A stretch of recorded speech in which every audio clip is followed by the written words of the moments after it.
Assalamualaikum warahmatullahi wabarakatuh. Salam sejahtera buat kita semua. Semoga kita semua dalam keadaan sehat jasmani dan rohani, tidak kekurangan satu apapun. Amin ya robbal alamin. Gas yuk. Bab 577-580. Harga setinggi itu digunakan untuk meledakkan gerbang batu. Bukankah ini memberi mereka uang? Awalnya, saat mendengar label harganya, mereka mengira pria ini gila dan ingin merampok penjara atau terlibat dalam perilaku antisosial. Sekarang sepertinya mereka terlalu khawatir, pria ini benar-benar dimanfaatkan. Bagus sekali, kalau begitu ayo kita keluar dulu dan menunggu kabar baikmu. Sangguan King Feng tertawa, menepuk bahu kedua blaster itu, lalu pergi bersama kedua lelaki tua itu dan sisa penjaga bela diri kuno. Kedua blaster itu saling bertukar pandang, lalu mulai bekerja, mengatur titik-titik peledakan. Kakak, aku selalu merasa ada yang salah. Bagaimana jika lelaki itu menolak untuk menerima akunnya setelah menyelesaikan pekerjaannya? Atau bagaimana jika dia menipu kita? Kakak laki-laki itu merendahkan suaranya dan berkata, apakah kamu lupa aturan industri kita? Aturan lama, tetap bantu. Jika orang itu memberikan uang dengan mudah, tidak apa-apa. Jika dia menipu kita, dia tidak akan bisa melakukannya. Membuatnya mudah. Saudaraku, aku mendengarkanmu, ya. Setelah kedua blaster selesai berbicara, mereka mulai bekerja keras. 1 jam lagi berlalu, setelah kedua blaster selesai disiapkan, mereka mundur ke jarak yang aman, mengambil kendali jarak jauh, dan meninggalkan jalur itu bersama-sama. Bagaimana? Apakah itu meledak? Sangguan King Feng melihat dua ledakan itu keluar, dan buru-buru melangkah maju untuk bertanya, Bos, jangan khawatir, kami baru saja menyelesaikan tata letaknya, ini remote controlnya, tekan saja dan itu akan langsung meledak. Kedua blaster itu mengeluarkan remote control, lalu menekan remote control tepat di depan sangguan King Feng. Tekan tombolnya, ledakan. Suara ledakan tumpul terdengar dari dalam terowongan, dan sangguan King Feng serta yang lainnya merasakan seluruh gunung berguncang dengan keras, seolah-olah ada sesuatu yang terhempas. Kedua peledakan itu mendengarkan dengan cermat, lalu menyeringai dan meminta maaf dan berkata, Bos, baiklah, ini berhasil. Lalu kenapa? Bukankah Anda harus membayar saya? Mata Sang Guan Feng berkedip, dan dia berkata dengan senyum di wajahnya. Kamu dapat yakin tentang uang itu?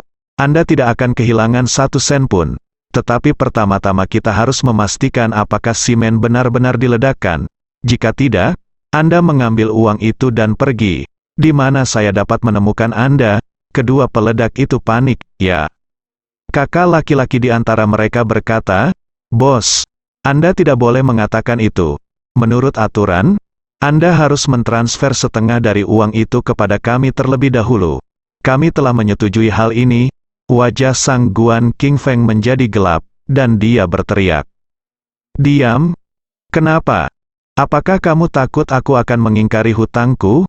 Aku tidak suka mengulangi apa yang aku katakan. Kamu turun bersamaku sekarang untuk melihat situasinya. Sebelum kedua peledak itu dapat berbicara, beberapa penjaga prajurit kuno bergegas. Memegang dua blaster di tengah, adapun kedua lelaki tua itu, mereka menutup mata terhadap pemandangan ini. Bagi mereka, tidak ada lagi yang penting, selama tujuannya tercapai.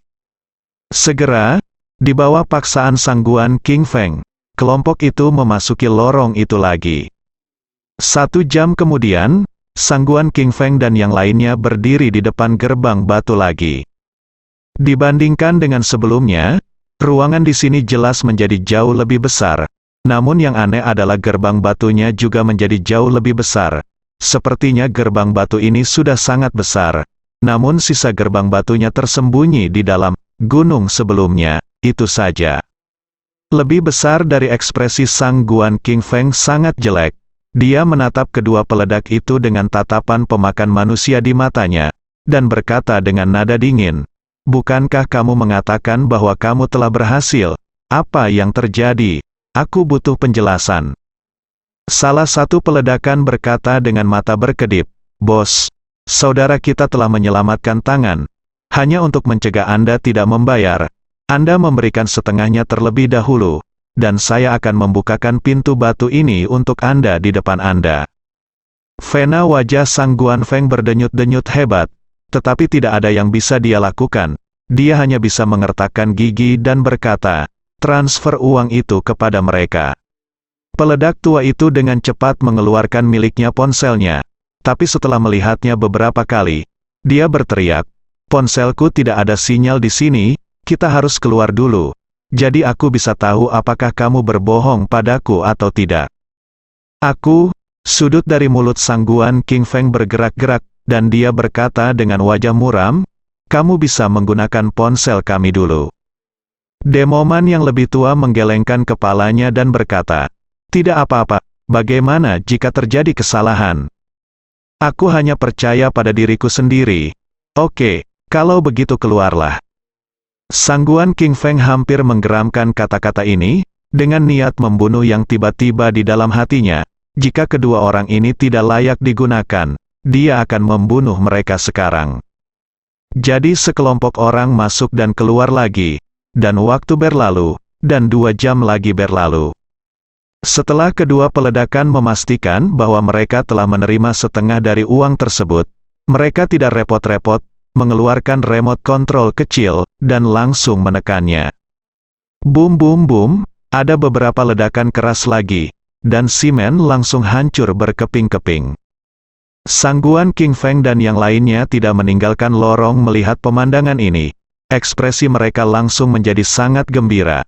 Kedua peledakan itu juga menghela nafas lega. Mereka juga tahu bahwa mereka tidak takut meminta harga tinggi untuk pekerjaan semacam ini. Tetapi mereka takut tidak dapat melakukan apa yang mereka janjikan. Sekarang pintu batu itu meledak. Mereka tidak perlu khawatir tentang hal lain. Asap dan debu banyak, karena tidak ada ventilasi di lorong ini, butuh waktu setengah jam penuh hingga debunya hilang. Sang Guan King Feng dan yang lainnya akhirnya bisa melihat kembali. Dia dan kedua lelaki tua itu segera melihat ke arah gerbang batu. Simen memang menghilang. Namun apa yang dilihat oleh Sang Guan King Feng dan kedua lelaki tua itu masih belum sesuai dengan keinginan mereka, karena di depannya terdapat sebuah pintu yang penuh kilau logam, masih baru. Suasana hati Sang Guan King Feng menjadi sangat buruk dalam sekejap. Dia hanya merasa otot-otot di wajahnya berkedut, dan tinjunya terkepal erat. Wajah kedua lelaki tua itu juga sangat jelek, dan mereka menatap kedua peledak itu dengan niat membunuh di mata mereka. Setelah berjam-jam melempar, pada akhirnya, itu hanya pekerjaan yang sia-sia. Kedua blaster itu juga tertegun, dan kemudian keduanya menyadari ada yang tidak beres, dan salah satu dari mereka dengan cepat berkata, "Bos, ini bukan urusan kami. Yang Anda minta kami lakukan adalah meledakkan gerbang batu, pintu." "Bunuh mereka!" teriak Sang Guan King Feng dengan ekspresi terdistorsi. Beberapa penjaga segera melangkah maju, meraih kedua blaster itu, lalu mengeluarkan belati dari tubuh mereka, menebas leher kedua blaster itu dengan mata dingin. Melihat bahwa tidak ada gunanya memohon belas kasihan, kedua blaster itu juga menjadi kejam dalam keputusasaan. Sesaat sebelum mereka mati, kedua blaster itu berteriak, "Bajingan! Kamu menginginkan hidup kita, kita akan mati bersama." Namun, saat Sang Guan King Feng selesai berbicara, ada ledakan keras lainnya, dan ledakan ini sebenarnya berasal dari bawah kakinya. Tidak bagus, kedua lelaki tua yang kuat itu sangat waspada. Saat suara itu keluar, wajah kedua lelaki tua itu berubah, dan kemudian mereka mencengkeram leher Sang Guan King Feng dan hendak terbang menjauh. Namun, ruang di dalam gua tidak bisa seluas daratan. Tubuh mereka baru saja setengah jalan, dan seluruh gua bergetar hebat, dan tanah dengan cepat runtuh. Ledakan, gelombang besar yang ganas mengalir dari ruang yang runtuh di bawah, menelan kedua lelaki tua itu, Sang Guan King Feng, dan penjaga lainnya, dan langsung menghantam dinding gua.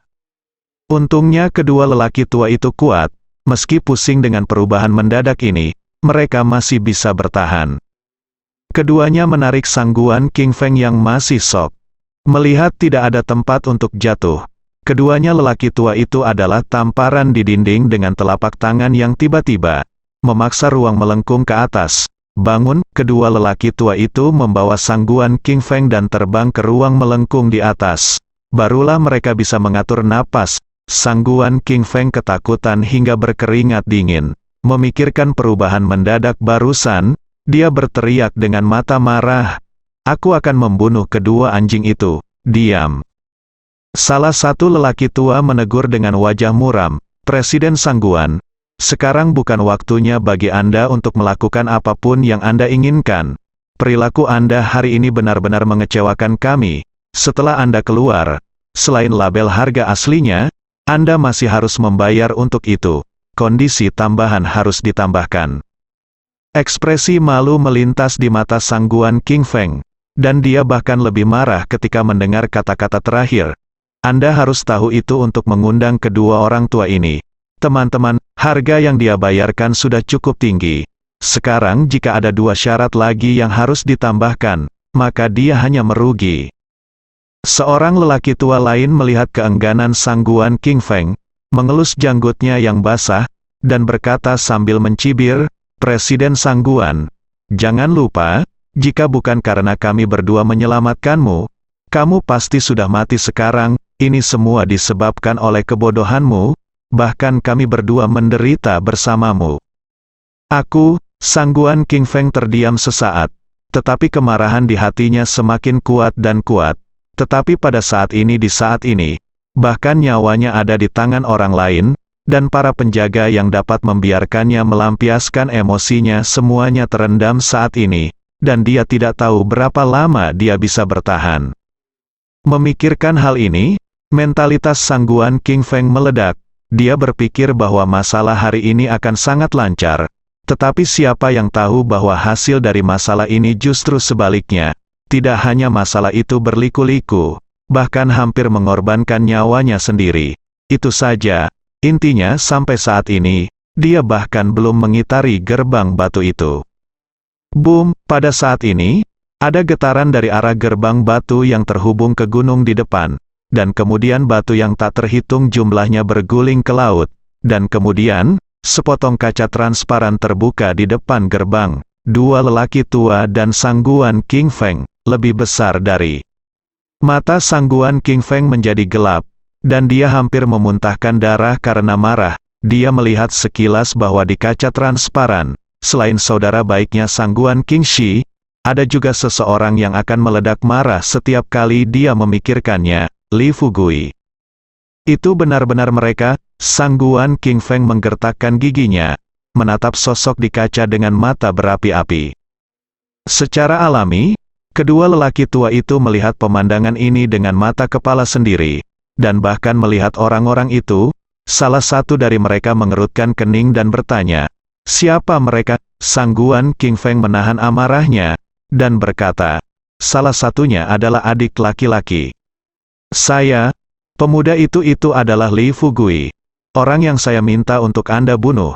Sedangkan untuk lelaki tua itu, dia adalah Tuan Mingjing dari Kolosseum.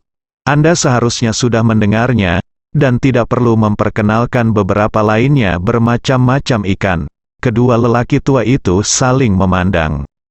Wajahnya tiba-tiba menjadi lebih rileks, dan salah satu lelaki tua itu berkata, Presiden Sangguan, hal-hal yang kita inginkan seharusnya tidak jatuh ke tangan mereka, bukan? Sangguan King Feng segera memikirkan hal ini, dan dia tiba-tiba tertawa terbahak-bahak, berkata, 2 tetua, jangan khawatir. Hanya ada 1 jalan masuk dan keluar dari tempat ini. Kita tidak bisa masuk, tetapi mereka tidak bisa keluar baik. Seorang lelaki tua mengedipkan matanya dan berkata, tempat pahlawan saya melihat hal yang sama. Presiden Sangguan, segera panggil orang untuk memperbaiki tempat ini, dan pada saat yang sama mengelilingi ruangan ini untuk saya. Ruangan ini sebenarnya transparan, bahkan jika mereka tidak bisa masuk, mereka tidak ingin melarikan diri. Semangat Sangguan King Feng bergembiralah, ketika dia menyadari bahwa orang-orang di ruangan itu juga melihat mereka. Ekspresi Sangguan King Feng menjadi sedikit gila, dan dia berkata sebuah kata perlahan ke dalamnya.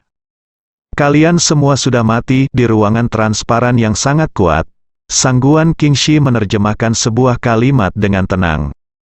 Li Fugui tersenyum ringan dan berkata, sepertinya mereka juga harus memikirkannya. Mereka tidak bisa masuk, tapi kita juga tidak akan keluar. Lu King tertawa, dan berkata, kalau begitu mereka salah perhitungan. Tuan, Anda sudah memikirkan tindakan balasan? Jika mereka terus menunggu seperti ini, mereka hanya akan mengetahui betapa bodohnya tindakan mereka pada akhirnya.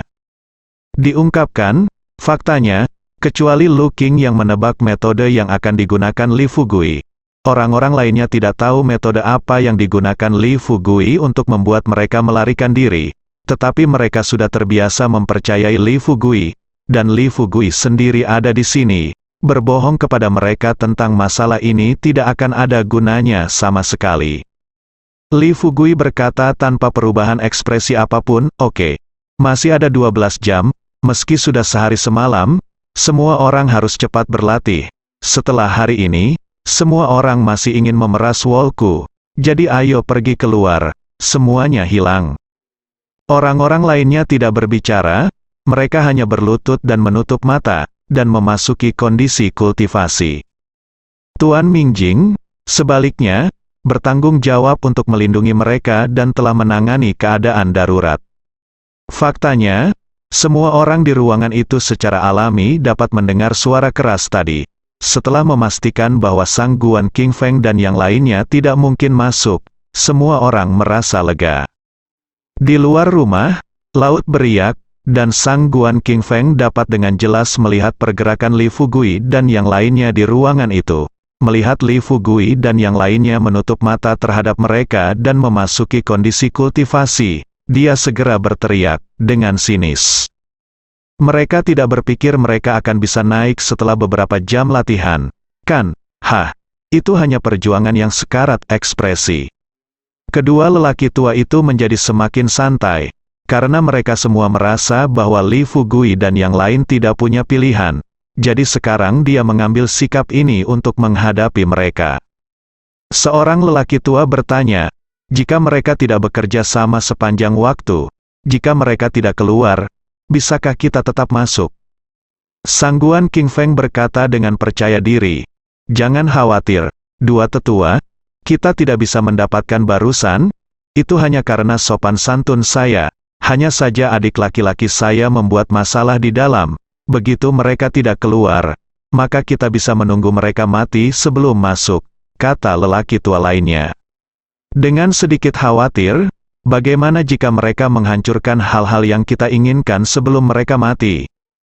Sangguan King Feng sebenarnya memikirkan hal ini sejak lama, tetapi dia tidak mengambil inisiatif untuk mengatakannya.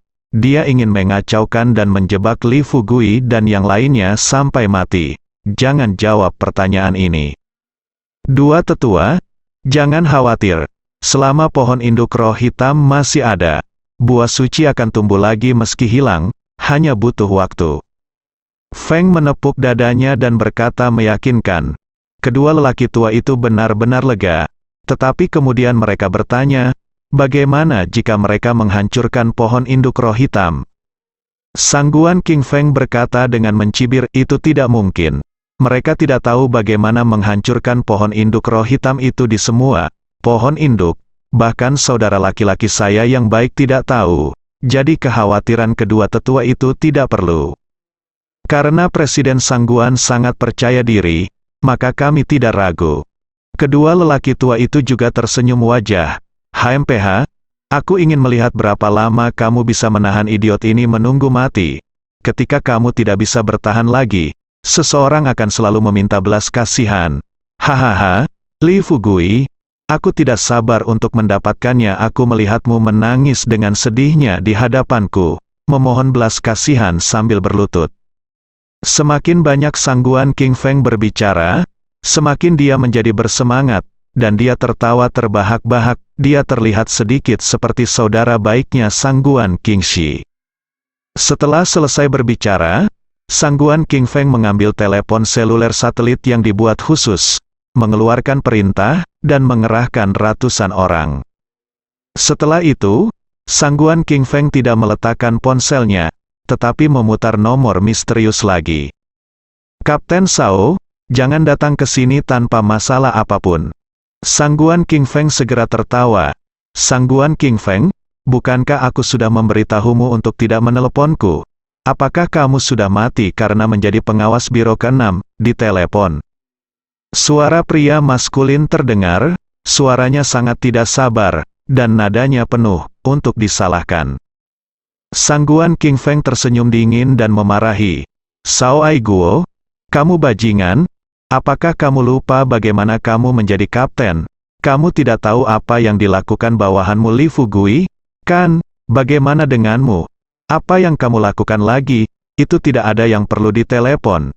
Jika aku ingin berurusan denganmu, kamu bisa menunggu sampai hidupmu mati sekarang. Sao Ai Guo terdiam beberapa saat, lalu menghela nafas dan berkata, Sangguan King Feng, masalah ini bukannya aku menang, tidak membantumu.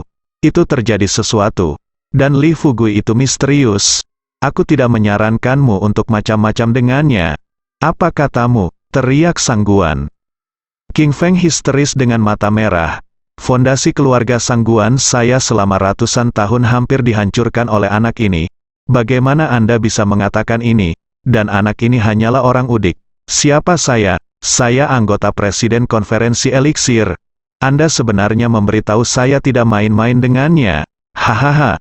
Lelucon yang luar biasa. Sao Ai Guo berkata dengan nada yang dalam, saya tidak berbicara omong kosong.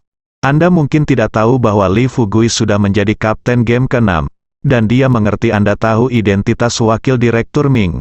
Apakah Anda yakin ingin memprovokasi Wakil Direktur Ming? Tidak mungkin, wajah Sang Guan Feng berubah, matanya kusam, dan wajahnya penuh rasa tidak percaya. Tetapi kemudian matanya menjadi gila. Dan dia berkata dalam mulutnya, lagi pula, ini bukan lagi pertanyaan apakah aku harus memprovokasi dia atau tidak, dia telah menyentuh inti dari kita semua. Tahukah kamu di mana dia sekarang? Di mana dia? Mungkinkah, apakah dia ada di tempat itu? Sao Ai Guo bertanya dengan tergesa-gesa, suaranya menegang. Sangguan King Feng mencibir, dan berkata, pokoknya, jika kamu masih menginginkan benda itu, datanglah ke sini sekarang. Jika tidak, kamu tidak akan pernah mau memasuki lingkaranku lagi. Oke, aku akan datang sekarang juga. Jika kamu perlu ada bantuan, lebih baik mengatakannya sekarang. Sao Ai Guo terdiam lama kali ini, tapi nadanya menjadi tegas. Itu benar. Sangguan King Feng tersenyum puas, memperlihatkan senyuman plot yang sukses. Setelah menutup telepon Sao Ai Guo, Sangguan King Feng memanggil beberapa pria besar satu demi satu. Dia sudah menyadari bahwa Li Fugui seperti Xiao Qiang yang tidak bisa dikalahkan, jika dia tidak memanfaatkan kesempatan untuk menekannya sekalipun.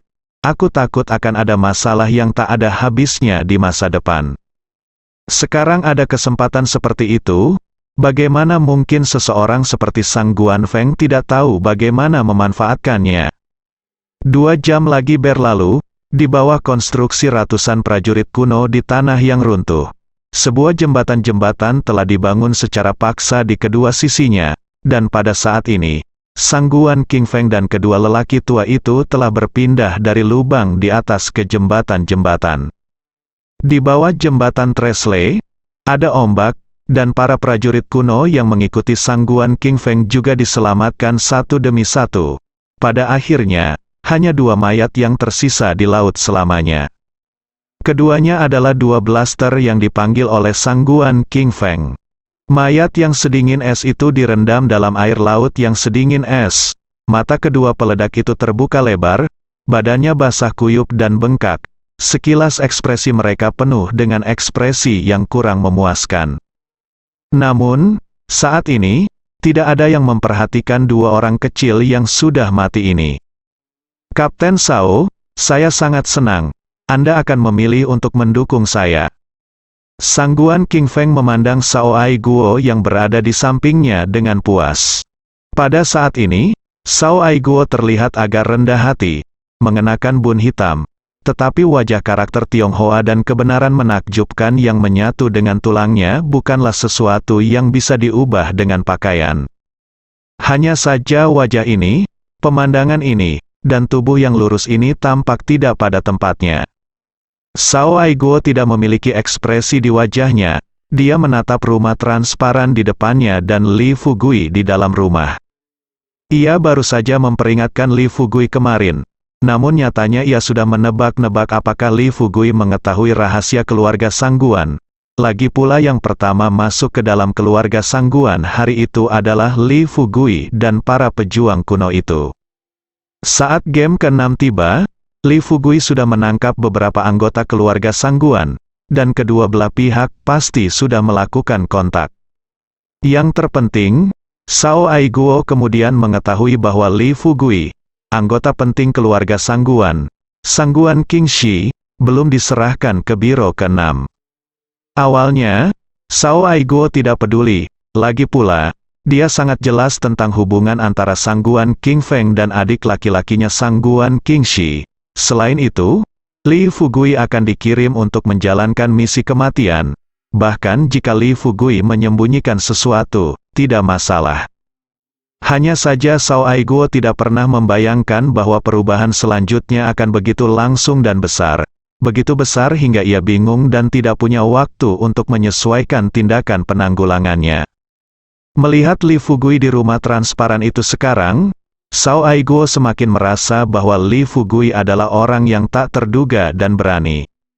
Sangguan Qingfeng tidak peduli apakah Cao Aiguo mengatakan sesuatu atau tidak. Selama Cao Aiguo bisa berdiri di sini, itu sudah menunjukkan sikap Cao Aiguo. Kapten Cao, sekarang, saya harap Anda bisa membiarkan Li Fugui keluar dan menyerah. Saya berjanji, Anda tidak akan menyakiti nyawanya, dan Anda akan memberinya kesempatan untuk hidup. Tentu saja, kondisinya akan sangat sulit, nada bicara Sangguan Qingfeng tidak ada bandingannya. Santai, dengan postur yang agak merendahkan, Cao Aiguo menolak bahkan tanpa memikirkannya. Dia berkata, Li Fugui tidak akan pernah keluar dan menyerah. Kapten Cao, kamu bahkan tidak bertanya, bagaimana kamu tahu dia tidak mau? Cao Aiguo berkata dengan nada yang rumit, karena aku mengenalnya, Sangguan. Qingfeng bahkan lebih tidak puas. Dia menekankan nadanya, dan berteriak, Cao Aiguo, aku tidak sedang berdiskusi denganmu. Mengerti, ini akan sangat cocok untuk kamu lakukan dalam hal ini. Apakah Li Fugui akan menyerah atau tidak itu tidak penting, yang penting ada beberapa orang di sini, dan tidak ada satu pun yang mau hidup. Cao Aiguo merasakan hawa dingin di hatinya, dan ia langsung menebak apa yang ada di pikiran Sangguan Qingfeng. Ternyata Sangguan Qingfeng ingin mengirimkan pesan melalui dirinya, agar orang-orang yang ada di ruangan itu bisa saling membunuh. Saya harus mengatakan bahwa rencana ini sangat luar biasa, setidaknya akan membuat orang yang bermusuhan dengan Li Fugui sangat bahagia. Tapi Cao Aiguo tidak mau melakukan ini. Pasalnya, ia tak ingin menyinggung Li Fugui, bintang menjanjikan di game ke-6. Yang paling penting adalah dia tidak seoptimis Sangguan Qingfeng. Sebagai kapten tim kedua di game ke-6, keterampilan observasi Cao Aiguo tidak perlu dikatakan lagi. Dia telah menemukan bahwa tidak ada satupun orang di ruangan itu, seperti kecemasan dan kepanikan, serta tindakan. Hanya saja Cao Aiguo tidak mau mengatakan ini, karena dia juga tidak ingin menyinggung perasaan Sangguan Qingfeng. Sangguan Qingfeng, bisa datang ke sini sudah merupakan konsesi terbesarku. Jika kamu masih merasa itu belum cukup, aku bisa pergi. Jangan lupa, aku membutuhkanmu, dan kamu juga membutuhkanku. Status di antara kita, mereka sama. Cao Aiguo berkata sambil mencibir. Sangguan Qingfeng menatap Cao Aiguo dengan mata memerah. Setelah beberapa lama, dia berkata, "Oke, bagaimanapun juga, ini Kapten Cao. Bagaimana saya, Presiden Konferensi Elixir, bisa memerintahkanmu?" Cao Aiguo mencibir dengan suara. Dia berkata, "Itu benar, Sangguan Qingfeng, jangan terlalu marah di sini.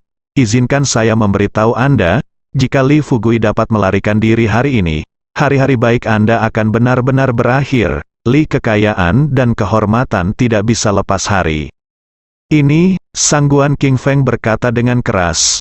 Apakah itu mata atau suara? Penuh percaya diri. Pada saat yang sama, kota Qingzhou, dikelilingi perbukitan hijau, di wisma yang tertutup untuk umum, di ruang VIP, Wakil Direktur Ming mengenakan piyama merah muda, memegang secangkir kopi di tangannya, menatap bintang yang berkelap-kelip di langit, tanpa berkata apa-apa kata. Jika Li Fugui bisa melihat pemandangan ini, saya khawatir dia akan menyebutnya mustahil. Lagi pula, rasa penindasan dan aura yang diberikan Wakil Direktur Ming padanya di siang hari terlalu dalam. Siapa sangka orang seperti itu dingin dan Wakil Direktur Ming yang berkuasa sebenarnya suka memakai piyama kelinci merah muda di malam hari. Pintu kamar tiba-tiba terbuka, diikuti oleh suara langkah kaki yang terlatih, dan seorang wanita berkata, Biro Ming, Zhang Jingjing telah mengirim pesan bahwa Sao Ai Guo telah pergi ke tempat kami menguji. Ekspresi Wakil Direktur Ming tetap tidak berubah. Setelah beberapa saat, dia meletakkan kopinya dan berkata dengan ringan, begitu, kita akan terus maju sesuai rencana awal. Ya, wanita berseragam militer dengan pangkat tinggi memberi hormat, lalu berbalik dan pergi, menutup pintu. Ada sedikit sarkasme di sudut mulut Wakil Direktur Ming, dan dia berkata pada dirinya sendiri dengan suara samar, benar saja, seiring bertambahnya usia, banyak garis merah yang awalnya tidak mungkin dilanggar bisa terinjak-injak. Waktu berlalu dengan tenang, 10 jam kemudian. Bulan cerah di langit menghilang, matahari menyinari dunia kembali, lalu gunung terbenam, dan bulan cerah muncul kembali, dan tibalah waktunya malam keesokan harinya. Rumah tua keluarga Sangguan, jauh di dalam Ziyuan, di lorong dekat rumah transparan, Sangguan Feng berdiri di jalan papan, dan di belakangnya berdiri prajurit kuno yang padat dengan aura yang tidak jelas. Seperti yang dikatakan Sangguan King Feng, tempat ini telah dikepung sepenuhnya. Jangan bilang itu orang, meski itu lalat, selama aku tidak setuju, aku tidak bisa terbang. Sangguan King Feng sedang duduk di kursi dengan secangkir kopi di tangannya di atas kepalanya. Lampu penambang besar menerangi ruang yang awalnya gelap dengan sangat terang. Kedua lelaki tua itu memejamkan mata dan bermeditasi, tanpa berbicara. Bagi para pejuang zaman dahulu, semakin kuat kekuatannya, semakin lama pula waktu yang dibutuhkan untuk memasuki meditasi. Jadi beberapa hari, atau puluhan hari, sebenarnya hanyalah sekejap mata bagi seorang pejuang zaman dahulu yang kuat. Bahkan, mereka tidak perlu menunggu selama itu. Sangguan King Feng dan yang lainnya telah berdiskusi bahwa tidak mungkin Li Fugui dan yang lainnya dapat bertahan hidup seminggu tanpa perbekalan apapun. Meskipun seorang pejuang kuno tidak akan mati jika dia tidak makan atau minum selama seminggu, hal itu akan menyebabkan pukulan yang tidak dapat diubah dan menghancurkan bakat dan kultivasinya. Dengan cara itu, tidak ada perbedaan antara hidup dan mati. Tidak banyak prajurit kuno yang mau menjadi orang biasa. Terutama seorang prajurit kuno dengan banyak musuh tidak akan memiliki keinginan seperti itu. Butuh waktu kurang dari setengah bulan untuk bertahan hidup. Tidak apa, Sangguan King Feng merasa kesabarannya selalu baik, tapi dia sedikit tidak sabar selama periode ini. Tapi itu tidak masalah, karena dia sudah menyesuaikan diri sekarang. Dia akan menghadapi semua yang datang berikutnya dengan sikap seorang pemenang. Presiden Sangguan, cepat lihat, mereka sedang bergerak bersambung.